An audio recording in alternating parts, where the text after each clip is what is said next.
약 2개 드세요. 네. 오늘 몸 상태는 괜찮으시죠? 괜찮아요. 네. 주사 맞고 열난 나는 분들이 좀 계세요. 그래서 네. 혹시 걱정되시면 타이레놀을 사서 바로 드셔도 되고요. 네. 여기 이제 주사 맞고 바로 그냥 예방 차원에 드셔도 상관없어요.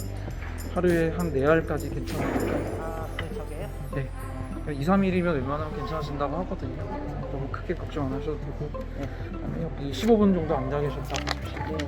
알겠습니다. 이거 다 바로, 네, 바로 가세요. 안녕하세요. 네. 약은 2알 드시고요. 아니 2개 드시고요. 네. 2가지. 오늘 몸 상태 괜찮으시죠? 네. 네. 이거 맞고 열 나시는 분들이 좀 많아요. 그래서 좀 걱정되시면 바로 그냥 타이레놀을 사드셔도 되고요. 하루에 최대 4알까지 드셔도 상관없습니다. 그리고 15분 정도 앉았다 가주시죠. 네, 알겠습니다.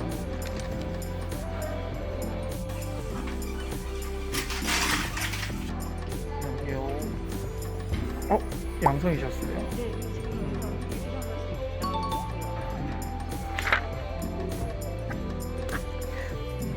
오늘 몸 상태 괜찮으세요? 네. 좀 괜찮은 거예요. 괜찮아요. 이게 맞으시는 분들 상당수가 열이 많이 나요. 그래서 걱정이 정 되시면 타이레놀을 그냥 바로 드시고요. 네, 그럴게요. 네, 하루에 최대 4알까지 드시는데 만약에 다 드신다고 하면 3알을 드시고 하나를 예비로 드세요. 그래서 네. 이 예비는 정말 아플 때를 대비해서 몇 시간 간격으로 먹어요? 되게 8시간인데요. 아프지 않으면 굳이 드시지 않아요. 그리고 저기 계신 것처럼 맞으시고 나서 15분 동안 머물다가 가셔야 됩니다. 앉아 계시면 돼요. 나중에 주사 맞고 나서. 여기 앉아서 네, 여기 주사 맞으시고요. 지금 들어가요? 네.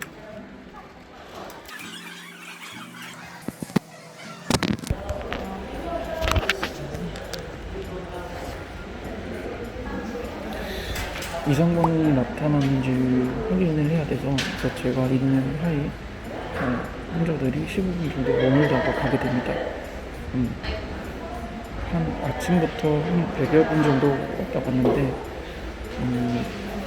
열이 나신다고 한 분들이 좀 꽤 많아서 타이레놀 예방적으로 좀 드시라고 공부하고 있습니다. 안녕하세요. 닥터 엘리입니다. 오늘은 코로나 백신 관련해서 검진 예진을 위해 파견을 왔습니다. 모든 백신이 그러하지만 백신을 받기 전에 예진표를 먼저 작성을 하고 그러고 나서 이제 의사의 서명을 받고 또 의사의 설명을 해야 할 의무가 있습니다. 대부분의 이제 그 백신 접종의 경우에는 뭐 부작용이라든지 이런 것들이 거의 없고 또 안정성이 어느 정도 보장받았기 때문에 사실 예진이 그렇게 어려운 편은 아닌데 그 코로나 백신의 경우에는 개발된 지 겨우 1년밖에 되지 않았고 그래서 충분한 임상 결과가 없다고도 합니다. 그래서 그렇기 때문에 더더욱 이제 이 부작용 관련해서 설명의 의무가 더 중요시 여겨지고 있고 그런 부작용 설명이 굉장히 중요하고 1차적으로 이제 15분 동안 보면서 위험한 아나필락시스 반응이 있는지 없는지를 보는 것이라고 할 수 있겠습니다. 많은 분들이 궁금하실 것 같은데 어떤 예진표가 어떻게 생겼고 또 의사는 어떤 걸 설명하는지 지금부터 보여드리도록 하겠습니다. 먼저 예진표는 이렇게 생겼습니다. 그 다른 백신 예진표와 크게 뭐 차이는 없는데 아무래도 이제 이 코로나 급한 시국을 반영하듯 예진표가 굉장히 꼼꼼하게 되어 있습니다. 먼저 이제 환자분이 오게 되면 이름과 또 주민등록번호, 전화번호를 쓰게 됩니다. 또 이제 중요한 것이 바로 이 3가지인데요.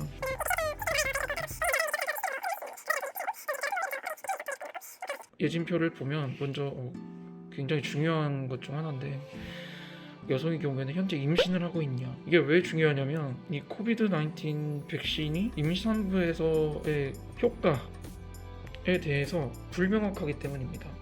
제가 알기로 그 아스트라제네카 백신의 경우 그 임산부에 관련한 그 임상 실험이 없었다고 합니다. 그래서 이게 이제 임산부에게 어떤 영향을 미칠지 모르기 때문에 임산부에서는 웬만하면 자제를 하고 있고 맞지 않는 걸로 알고 있습니다. 다만 이제 이스라엘 같은 경우는 오히려 이제 임산부에서 더 권고하기도 한다는데 사실 대부분의 백신들이 임산부에서 많이 맞습니다. 맞지 않아야 될 어떤 그런 백신도 있지만 임산부라서 이렇게 오히려 그것만으로 백신을 안 맞거나 하는 경우는 잘 없고 코비드 19 백신도 아마 그러지 않을까라고 예측은 하지만 여전히 모르기 때문에 일단은 임산부는 맞지 않는 걸로 하고 있습니다. 추가적으로 임신을 준비 중인 사람은 어떻게 하냐라고 묻는 분이 굉장히 많습니다. 임신을 준비한다. 아스트라제네카의 경우에는 최소 4주의 접종 간격을 둬야 합니다. 대개 제가 알기로 한 2달쯤 뒤에 맞는 걸로 알고 있는데, 그러면 이제 임신을 준비한다면 오늘 처음 접종을 하고 나서 2달간은 임신을 해서는 안 되겠죠. 왜냐하면 임산부에서는 접종이 금지되어 있기 때문에 1차를 맞고 난 이후에 임신을 하게 된다면 당연히 2차 접종을 하지 못하겠죠. 물론 이제 1차 접종만으로도 항체가 생길 수 있지만 어쨌든 아스트라제네카는 2차 접종에 한해서 효과가 증명이 됐기 때문에 임신을 준비 중이라면 임신 준비하시는 분에게 판단을 유보합니다. 오늘 맞을 예정이면 다음 2차 접종까지 임신을 안 하시는 게 좋고, 만약에 임신을 바로 하셔야 된다면 오늘 안 맞고 1년 뒤에 맞아야 된다라고 얘기합니다. 왜냐하면 아기가 나오는데 9달이 걸리고 또 준비 시간까지 고려한다면 사실상 올해는 맞을 수 없겠죠. 그래서 대부분 이렇게 말씀을 드리면 이제 아무래도 이제 임신을 준비하시는 분들은 맞지 않고 돌아가시는 경우가 많은 것 같습니다. 젊은 여성에게는 이거를 이제 불편하지 않게 잘 물어보는 게 중요하고요. 또 이제 아픈 증상을 써라. 목이 아프다, 배가 아프다라고 얘기할 수 있는데, 대부분의 증상들은 코비드 19 백신을 맞는데 어떤 그런 맞아서는 안 되는 어떤 그런 거는 없습니다. 대신에 이제 이런 아픈 증상이 본인의 이제 컨디션을 떨어뜨려서 나중에 이제 백신으로 인한 부작용이 나타났을 때 굉장히 괴로울 수 있겠죠. 이제 그런 차원에서 증상을 물어보고 있고, 많이들 궁금하시는 게 그럼 나는 코로나 감염이 됐었는데 그럼 백신을 안 맞아도 되냐라고 하는 경우가 있습니다. 이 경우에는 일단 지금 지침상으로는 접종을 하게 되어 있습니다. 그러니까 내가 양성으로 진단을 받았다 하더라도 양성 진단 받고 격리가 해지된 지 대략 한 달 이후가 되면 백시네이션을 하도록 되어 있습니다. 만약에 현재 이제 코비드 19에 감염이 됐다.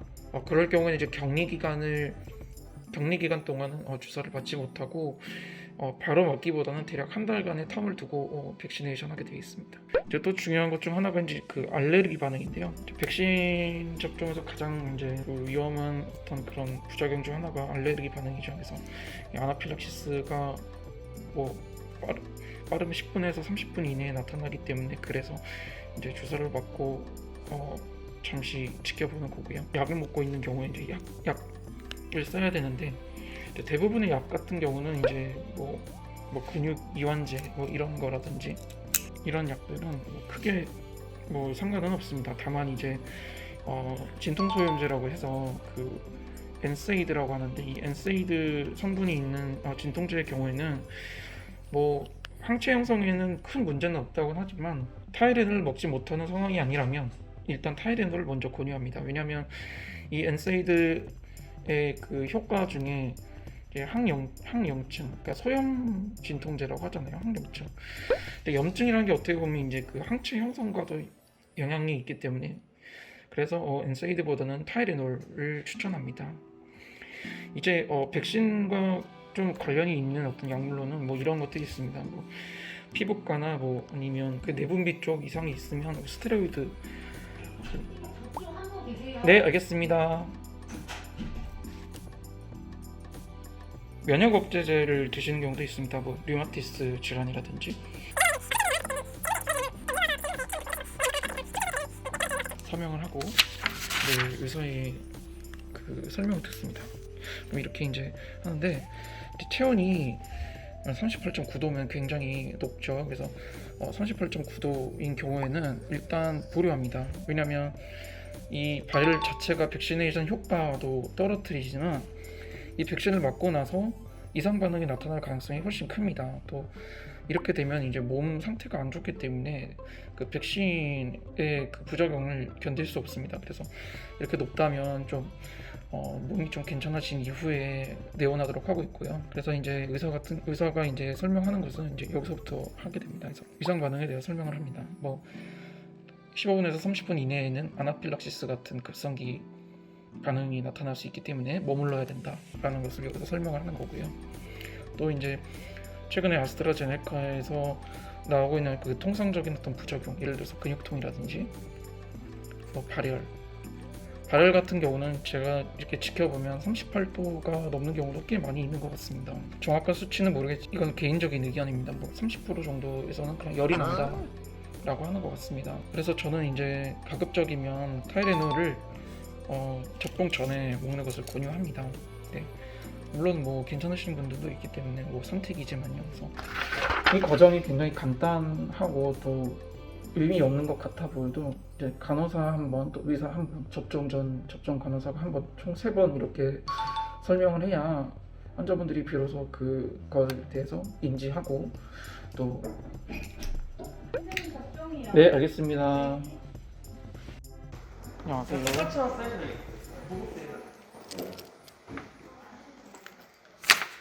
오늘 몸 상태는 괜찮으세요? 괜찮아요, 네. 이 백신 맞고 열 나시는 분들이 좀 많으세요. 그래서 혹시 걱정되시면 타이레놀 하나 사셔가지고 네. 드셔도 되고요. 하루 최대 4알까지 괜찮습니다. 그리고 15분 동안 머물고 가셔야 되고요. 오른쪽으로 오십시오. 안녕하세요. 오늘 몸 상태는 괜찮으세요? 백신 맞으신 분들 중에 좀 열나시는 분들이 많으세요. 그래서 혹시 걱정되시거나 아니면 근무가 있으시면은 그냥 타이레놀 주사 맞으시고 바로 드셔도 괜찮을 것 같고요. 하루 최대 4알까지 드십시오. 그리고 15분 동안 머물고 계시면 됩니다. 네, 왼쪽으로 가십시오. 안녕하세요. 알레르기 천식 있는데 맞아도 괜찮아요? 조그마한 알약 드세요 혹시? 아니요, 지금은 안 먹고 제가 네. 계절 바뀔 때마다 좀 그렇죠. 네블라이저 줬거든요. 네. 그냥 호흡기만 쓰세요? 약은 따로 안 드시고? 약은 그때 천식 생기면 그때 맞는 네. 관련이 없지는 않은데 네? 만약에 그 천식 그 증상이 나타나면은 드시고요. 그냥 힘들면 드시고 아니면은 안 약은 드셔. 지금 먹고 그냥 집에 네블라이저만 이렇게 비치대요. 네블라이저는 계속 쓰셔도 돼요. 상관없어요. 그거 맞으시는 분들 중에 그 열나시는 분들이 좀 많아서 혹시 걱정되거나 아니면 또 근무하셔야 되면 타이레놀 바로 주사 맞으시고 드셔도 되고요. 하루 최대 4알까지 드십시오. 그리고 15분 동안 머물고 오십시오. 자, 바꿔주십시오.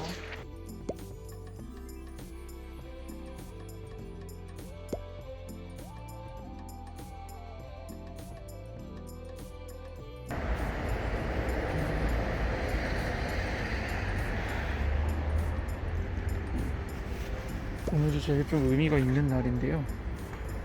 여기 이제 파견을 마치고 이제 마지막으로 근무하는 날입니다. 사실 이쪽으로 처음 파견을 받을 때만 해도 좀 걱정 설렘 반이었는데 다행인지 모르겠지만 코로나가 이렇게 되면서